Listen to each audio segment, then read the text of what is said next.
अपने पूरे परिवार के साथ देखिए पैडमैन की कहानी। Download and subscribe to the ZEE5 app right now. అమ్మ ఇందాక బ్రేక్ ముందు భార్యాభర్తలు కలిపి మనకి ఒక ఉత్తరం రాశారు కదా, మరి దానికి సమాధానం? తప్పకుండా. ఈ రోజుల్లో ఇలాంటి జంటలు చాలా కనిపిస్తూ ఉన్నాయి. ఇక్కడ ఆ ఇద్దరికీ ఒకరంటే ఒకరికి ప్రేమ.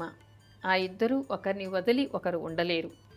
ఆ అమ్మాయి అన్ని విషయాలు దాచకుండా అతనికి చెప్తోంది.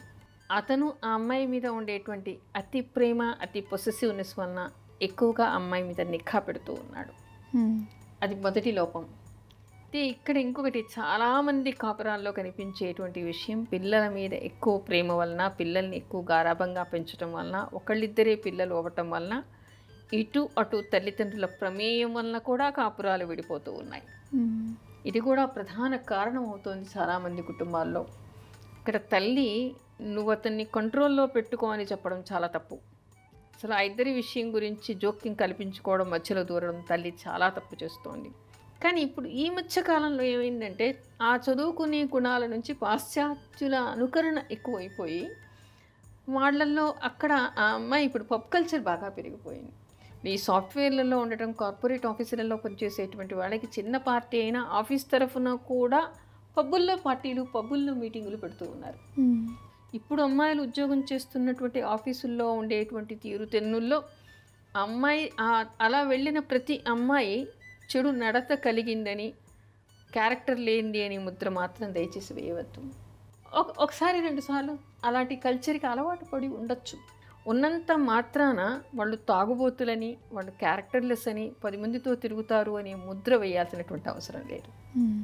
మరి భర్త అనే స్థానంలో ఉన్నటువంటి అబ్బాయికి సహజంగా అనుమానం రావడం అనేది తప్పేమీ కాదు. అంటే అనుమానించడాన్ని నేను సమర్థించటం లేదు.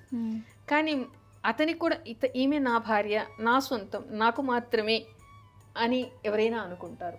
అది తప్పు కాదు. కానీ తన భార్య కొలీగ్తో పాటు తాగుతోందని, కొలీగ్తో పాటు ఎక్కడికో వెళ్ళింది అనేటువంటిది ఎవరైనా సహించగలరా? పోనీ ఆ అమ్మాయి అయినా కూడా అతను అలా వృతమైనామంటే సహించగలరా? అక్కడ ఏం జరగకపోవచ్చు. అలాంటి వాటికి తావీయకుండా ఉంటే మంచిది కదా. ఎందుకంటే మీ సంసారాల్లో మీరే చిచ్చు పెట్టుకుంటున్నారు. అలాంటివి చేయకండి. కొన్ని బలహీనతల్ని తగ్గించుకోండి. అలా చేసినప్పుడు ఏమవుతుంది, మీకు భర్త అంటే చాలా ఇష్టం, భర్తను వదలాలని మీరు అనుకోవటం లేదు. అలానే అమ్మ మాటలు విని అతన్ని ఎందుకు బాధిస్తారు? దాంపత్యం అంటే పరస్పరం ఒకరి మీద ఒకరికి నమ్మకం ఉండాలి.